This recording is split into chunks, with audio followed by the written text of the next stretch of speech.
Good morning students. हमारा chapter चल रहा है क्लास 11th का rules of debit and credit.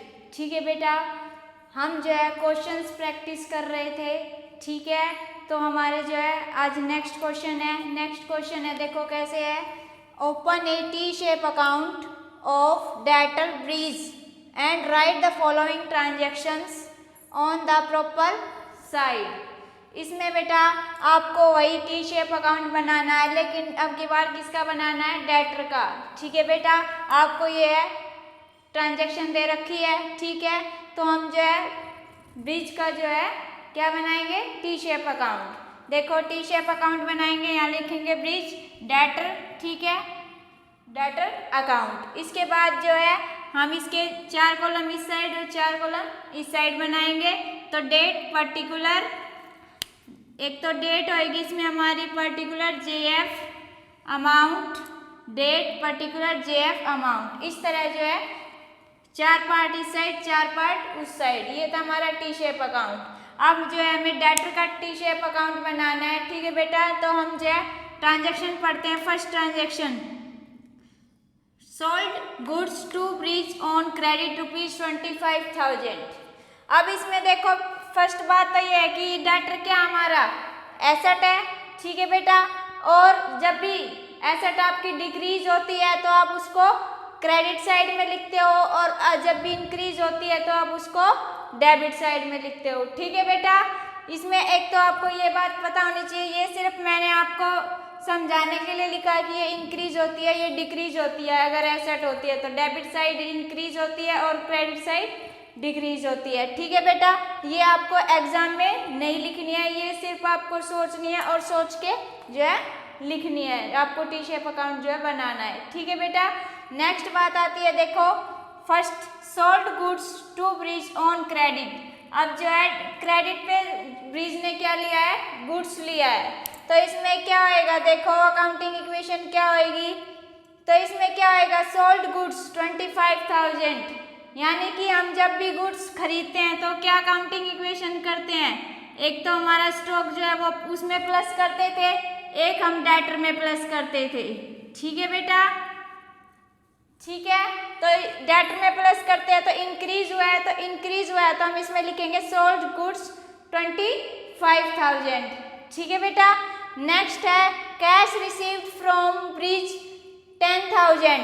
Cash जो है रिसीव्ड कर दिया गया है, तो कैश जो है डेटर ने क्या कर दिया? रिसीव कर दिया, तो इसके यहाँ से माइनस होएगा।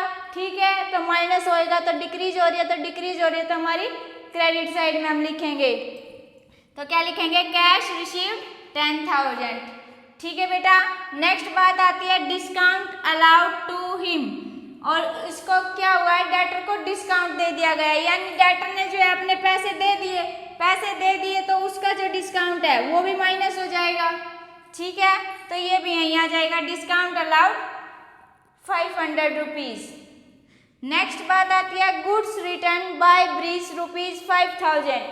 जो गुड्स है वो वापिस कर दिया ब्रिज ने। ठीक है, तो ब्रिज ने गुड्स वापिस कर दिया तो सेल्स जो है वो उसकी कम हो गई। ठीक है, तो डेटर में से क्या करेंगे हम? माइनस, तो सेल्स रिटर्न 5,000। ठीक है बेटा, आपका जो है अकाउंटिंग इक्वेशन जो चैप्टर है पहले उसको अच्छे से करना है, उसके बाद आपसे जो है ये जल्दी बन जाएगा टी शेप अकाउंट। ठीक है बेटा, अब जो है नेक्स्ट क्वेश्चन हम जब करेंगे तो इसमें मैं आपको एक ट्रांजेक्शन जो है अकाउंटिंग इक्वेशन के अकॉर्डिंग करवाऊंगी, तो आप थोड़ा ध्यान से देखना। ठीक है बेटा, इसमें हमें 3 अकाउंट बनाने हैं, कैश अकाउंट, डेटर अकाउंट और क्रेडिटर अकाउंट। ठीक है, तो इस तरह आपको पहले कैश अकाउंट बनाना है, फिर डेटर अकाउंट, उसके बाद क्रेडिटर अकाउंट। एक ही क्वेश्चन है ये हमारा, इसमें हमें जो है 3 अकाउंट बनाने हैं, कैश अकाउंट, डेटर अकाउंट और क्रेडिटर अकाउंट। तो अब देखो इसमें पहले हम इसमें अकाउंटिंग इक्वेशन देखेंगे कि कैसे होएगी, और उसके बाद हम उसमें देखेंगे कि डिक्रीज हुआ या इंक्रीज हुआ है। तो एक बात और ध्यान रखना बेटा, कैश अकाउंट क्या हमारा एसेट है, अगर इंक्रीज हो रही है तो डेबिट और डिक्रीज हो रही है तो क्रेडिट में। ठीक है, और डेटर अकाउंट भी क्या हमारा एसेट है डेटर, तो इंक्रीज हो रही है तो डेबिट, डिक्रीज हो रही है तो क्रेडिट। ठीक है बेटा, और क्रेडिटर क्या हमारी लाइबिलिटी है, तो डिक्रीज हो रही है तो डेबिट साइड लिखी जाएगी और इंक्रीज हो रही है तो क्रेडिट साइड। ठीक है बेटा। अब देखो first transaction, sold goods to Sanjay on credit ₹50,000। अब इसमें जो अकाउंटिंग इक्वेशन है वो हम कैसे करते हैं, सोल्ड गुड्स यानी गुड्स जो है आपने क्या कर दिया, बेच दिया, यानी स्टॉक जो है वो आपसे कम हो गया, और उधार पे बेचा तो वो क्या है, डेटर है, तो डेटर में क्या करते थे हम, प्लस। तो ऐसे ही हम डेटर में क्या कर देंगे, प्लस। ठीक है बेटा। इंक्रीज हो रहा है तो इंक्रीज हो रहा है तो डेबिट साइड, तो सोल्ड गुड्स 50,000। ठीक है बेटा। नेक्स्ट ट्रांजेक्शन देखो, sold goods to Mohan for cash. अब की बार कैश में जो है गुड्स सोल्ड किया गया है, तो स्टॉक में से आप माइनस करते थे, कैश में प्लस करते थे, तो कैश आपका इंक्रीज हो रहा है। ठीक है, ये हमारा कैश अकाउंट है तो कैश में इंक्रीज हो रहा है, तो इसमें लिख देंगे सोल्ड गुड्स 20,000। ठीक है बेटा। नेक्स्ट बात आती है purchase goods from Ram on credit.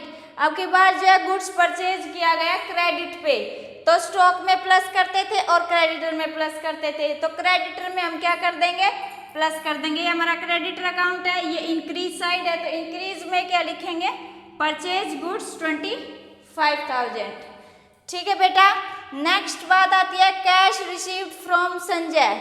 Sanjay से क्या कर लिया गया है, कैश रिसीव, तो कैश संजय क्या था, हमारा डेटर था। ठीक है, तो डेटर में से माइनस कर देंगे और कैश में प्लस कर देंगे, तो डेटर में से माइनस करेंगे, डेटर का है हमारा ये रहा, तो डेटर में क्या करना है हमें, डिक्रीज, तो कैश रिसीव्ड 19,000। और क्या था इसमें, कैश में प्लस किया था, तो कैश में क्या कर देंगे, कैश रिसीव्ड 19,000, इंक्रीज साइड। ठीक है बेटा। नेक्स्ट बात आती है goods return by Sanjay. Sanjay के द्वारा क्या कर दिया गया, गुड्स रिटर्न, तो स्टॉक में प्लस कर देंगे और डेटर में क्या कर देंगे, माइनस। ठीक है बेटा। तो स्टॉक में डेटर में क्या कर देंगे हम, प्लस, तो डेटर माइनस, डेटर में से माइनस करेंगे तो यहाँ लिख देंगे सेल्स रिटर्न 2000, डेटर के पास से गया ना तो माइनस कर देंगे। ठीक है बेटा। नेक्स्ट बात आती है पेड रेंट। पेड रेंट में क्या होता है, कैश आपका माइनस होता है। ठीक है, तो कैश आपका क्या हो जाएगा, माइनस हो जाएगा, पेड रेंट 500। ठीक है। इसके बाद नेक्स्ट ट्रांजेक्शन है cash paid to Ram. Cash जो है पेड कर दिया गया, राम कौन था हमारा, राम था हमारा क्रेडिटर। ठीक है बेटा। तो कैश पेड टू राम 15,000, तो हमारी अकाउंटिंग इक्वेशन कैसे बनती थी, कैश में से माइनस कर देंगे और क्रेडिटर में से भी माइनस कर देंगे। ठीक है, कैश जो है पे कर दिया क्रेडिटर ने, तो कैश में से भी माइनस और क्रेडिटर में से भी माइनस, तो कैश की जो है डिक्रीज साइड कैश पेड 15,000 और क्रेडिटर की डिक्रीज साइड ये है कैश पेड 15,000। ठीक है बेटा।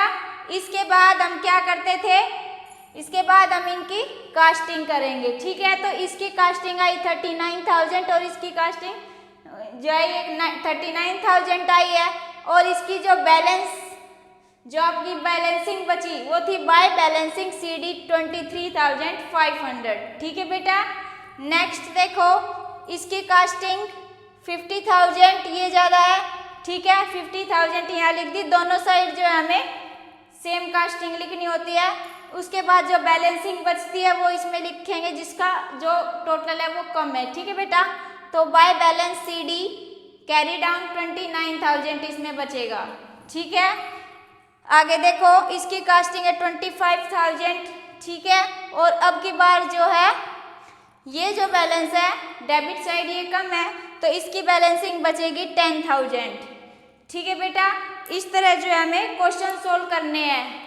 तो आपको जो है मैंने लगभग जो भी क्वेश्चन एग्जाम में आने वाले हैं बेटा वो लगभग सभी क्वेश्चंस करा दिए हैं। आप अपनी बुक से प्रैक्टिस करना, अगर आपको कोई भी प्रॉब्लम हो तो आप कमेंट सेक्शन में बताना। ठीक है बेटा। आज की वीडियो हम यही ख़त्म करते हैं। Thank you.